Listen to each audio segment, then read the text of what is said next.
Howdy, peeps. Today we're going to discuss a super stud example of singleness from the scriptures. Join the Journey Radio starts right now. Maverick to range control. Entering Point Alpha. Confirm green range. Maverick, range control. Green range is confirmed. I don't see an event scheduled for you, sir. Well, I'm going anyway. Nice. I get all excited. I'm like JoJo, the idiot circus boy with a pretty new pet. Excellent! No different. Only different in your mind. You must unlearn what you have learned. Are you mocking me? We don't want you to get ruffled. Let's just say I was agreeing with you in a totally unusual way. Remember, all I'm offering is the truth. You can't handle the truth! Now, do you need me to elaborate? Or can we just crack on? And here we go. Hit it!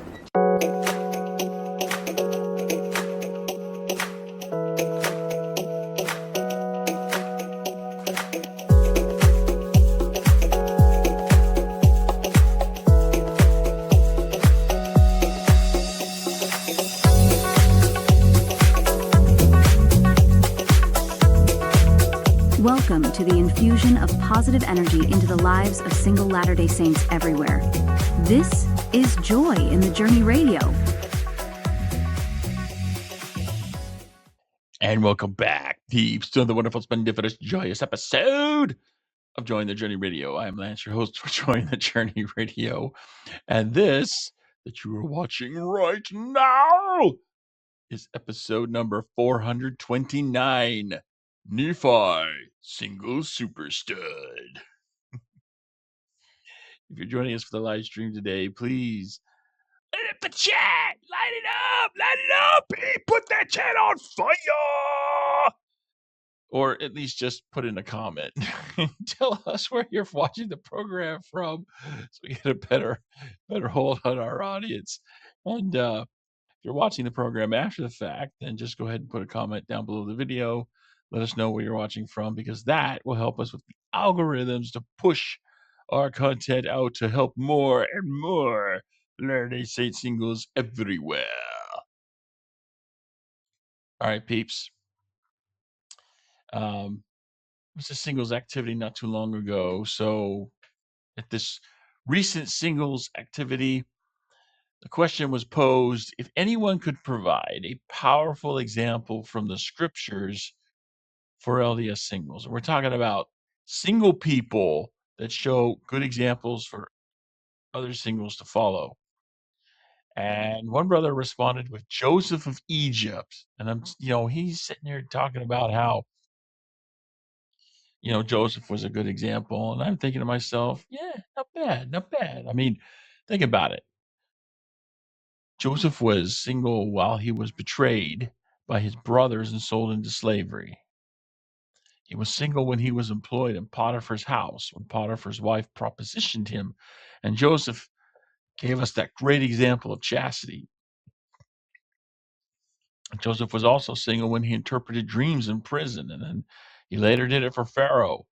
Now, I have to wonder how long he was single after Pharaoh brought him out of prison and gave him a position of honor. But, the point still remains. Joseph was stalwart, and he was just a great example of standing up for what one knows to be right, irrespective of the circumstances and the personal consequences that might come. But that is an example that inspired millions across the generations, and it's one that he gave while he was single. Again, I thought to myself, hey, it's not that bad. But then I offered to join the conversation. I said, hey, that's not that bad. And I'd like to add to that excellent example one of my own. And I chose the prototype stud muffin single adult from the Book of Mormon. You may have heard about him. His name is Nephi. Now, I know what some of you are saying. Wait a minute. Nephi was married. Yes, he was. But not until chapter 16 of 1 Nephi. So For the first 15 chapters of First Nephi, we see Nephi as a single adult. And what does Nephi do in those first 15 chapters? What did Nephi accomplish while he was single? Well, Nephi gains a testimony that his father's teachings are true. Nephi then responds to his father in faith with one of the most quoted verses in all the Book of Mormon, the ever popular 1 Nephi 3:7. How many millions have been influenced by this quintessential example of faith? Guess what? He did this while he was single. Nephi leads his brothers in returning to Jerusalem to secure the plates. That's no small task, right? Remember, he had to make 3 attempts to do it, and he's single every step of the way, right? So they try the first time, then they try a second time, right? Nephi is the one, because remember, the first time it's like, okay, this isn't working, let's go back. And Nephi says, no, we're not leaving until we fulfill the Lord's commandment.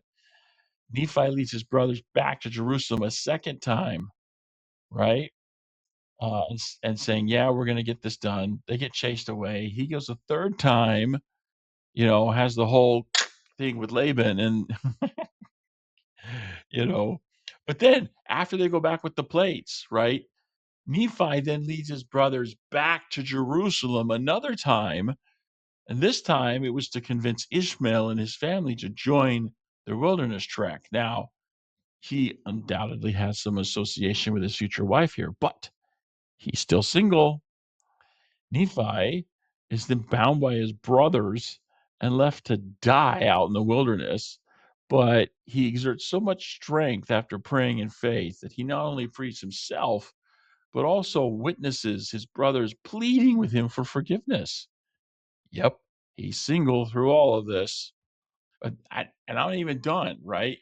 Nephi then has his own vision of his father's vision of the tree of life, and then has glorious visions of his own on a par with John the Revelator, showing the future of his people and the world. Talk about a spiritual powerhouse, and he was single for every moment of it.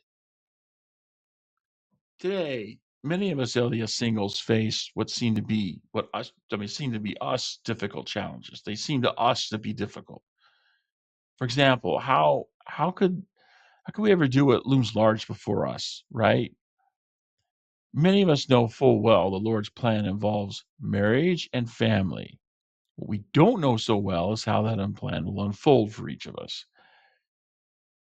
Now, some are wondering, who would ever go out with me? Who would ever go out with me? I mean, that's a legitimate concern some of us have, and others wonder how to navigate pain-free the terrain called no man's land. Dating. I mean, the longer questions linger, the more needed the answers to those questions can feel. But look at all Nephi accomplished while he was single. I mean, that example has inspired literally millions of people. Your faithful example can likewise inspire. You don't need to be married to have a life of meaning, but you do need to step out of your comfort zone in faith and reach out to help someone outside yourself. The easiest way to be a faithful example is to follow the example of others who've been faithful. Enter Nephi's stage right. Right now, although Nephi's record, let's be clear, you're reading of this record that he left of his life, and he seems to be the pinnacle of perfection, right? And certainly his record portrays him as such. I have to believe that Nephi was as human as the rest of us. I mean, his record was not written while he was living his experience. His record was written at the end of his life, and he's sitting here looking back. So he's cherry picking a lot of the good points and, skipping over a lot of the not so good points. I have to believe Nephi was as human as the rest of us. We do see him bemoaning his weaknesses in 2nd Nephi chapter 4, but we never actually see those weaknesses play out. Right now, don't get me wrong. I'm not losing sleep because I can't see Nephi choosing wrong. Oh my gosh, Nephi was so wrong. Can I talk with my son? It's not like that, right? But I do. I just I sometimes feel it'd be easier for me to relate to Nephi if I could see him as the walking construction zone that I know I am every day. Now, notwithstanding any of that, we should still emulate Nephi. I mean, I call him the prototype stud muffin single adult from the Book of Mormon, not just because it sounds cool, although, hey, it does sound cool, but because there is good reason to call him that, right? Nephi always looked to the Lord. He always believed the Lord would help him do what needed doing, no matter what that was. He also never questioned the tasks he received from the Lord. He stepped forward with faith. Now, many LES singles can follow that example to do what the Lord has given them to do. They know the Lord expects them to find an eternal companion and have a family. And awed by the awesomeness and apparent impossibility of the task before them, they need not refrain from taking action. Taking action is something Nephi seemed to lean towards, even when he didn't know what action to take.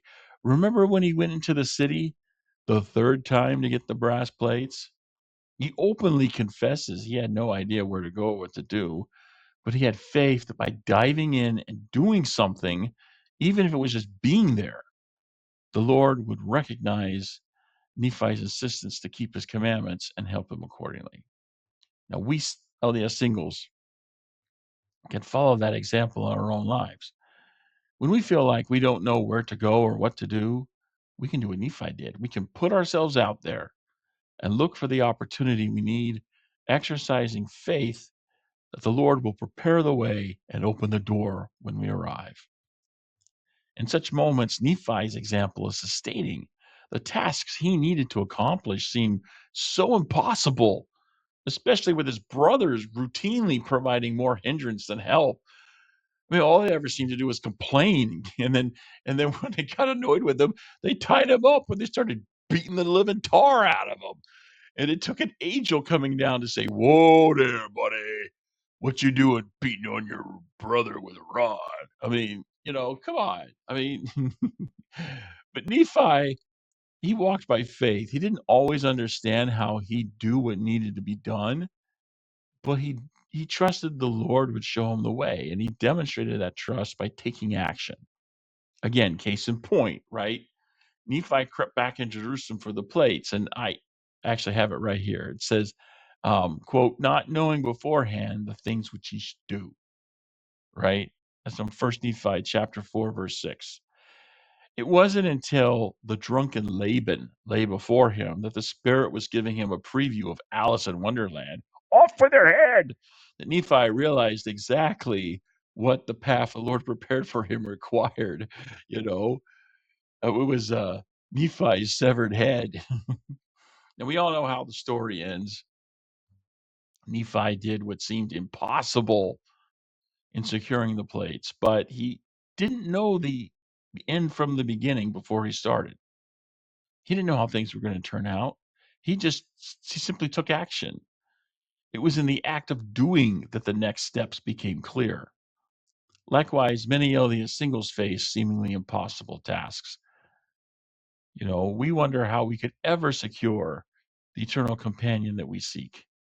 And many of us want to know the end from the beginning. We want to know that the person we're considering that casual date with will actually be good for us, all the way to marriage, right? Before the date event is even out of the conceptual hypothetical stage. But that isn't the way life works, especially one that thrives. You can't know the end from the beginning. You can't know at the outset that everything will work out perfectly and lead you to a happily ever after. You have to take a risk that things won't work out. As impossible as dating might seem, we should all take a lesson from Nephi and simply start doing. Only then will the details of the path we need to take become clear. We don't need to know the end from the beginning before we take those first steps. That's what walking by faith is all about. If we trust the Lord and always look to him the way Nephi did, the Lord will help us. Once we start doing, we'll find doing becomes easier. I used to have a stake president who said, the hardest part of home teaching is getting off the couch. But once you do, it gets pretty easy. And he's right, it's hard to start doing something, but once you start, you build momentum and it starts getting easier to do, So that's all we need. We just need to start. And what once seemed impossible can actually have a happy ending, right? Because once we start doing, we'll find that doing becomes easier. Even when a happy ending requires us to have a patience, right? We need to have patience while working toward that happy ending, right? But my gosh, the harder the fight, the sweeter the victory. And feeling that victory, that will bring us more joy in our journey. Well, peeps, that's all I have for this episode of Joy in the Journey Radio. I know it's a little short tonight, but hey, Friday the 13th, so I kind of, I mean, like, yeah, no, I'm not superstitious or anything. Thanks to everyone for joining in today. If you'd like to share something about the program today, go ahead and do it in a comment down below the video, unless, of course, somebody left something in the chat. Nobody left anything in the chat. So, okay, if you want to leave a comment, you got to do it down below in the video. And leave a comment there. If you like to see us talk about a particular topic or something that you have going on in your life, something related to LDS singles life, then yes, leave a comment down below. We'll be happy to do what we can about that. And if you just, have something that you'd like us to help you with, some struggle related to LDS singles life, then yes, please leave a comment down below. Alternatively, you can go to the website at jointhejourneyradio.com, and there you will find, under the contact page, you will find a form you can fill out that you can then send to us. So if you don't want the whole world reading what you were going to comment to us, then yeah, there's that option for you too. We love you introverts just as much as the extroverts. We're all good here. So yes, and the website is also where you go to see the live show. So if you want to join the live stream, that's where you go. And there's also a schedule there to help you know when we're actually going to be live streaming, so you can plan accordingly. So again, that's it. We have nothing more today for Joy in the Journey Radio, but we will be back next week with another wonderful, splendid, joyous episode of Joy in the Journey Radio. So until next week, this is your host reminding you there is joy to be had all along your journey. So take that joy and journey on. You and I have witnessed many things, but nothing as bodacious as what just happened. Check it out! Look at, I'm in really bad shape. Come on, please, Bob, please. Bob. Give me. I need. My God, pull yourself together! I get to lay in a bed by myself all of my life. It's fantastic. You're killing me, Smalls! Truly, you have a dizzying intellect. Wait till I get going. Where was I? Suck it! Run away! Bye-bye, boys! Have fun storming the castle. Think it'll work? It would take a miracle. Bye-bye!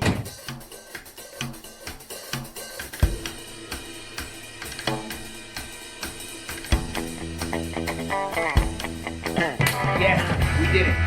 Come on, give me some of that. Yeah. Woohoo! I will see you cats on the flip-flop later.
You're still here?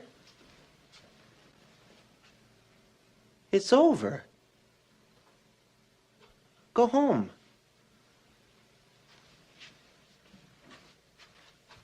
Go.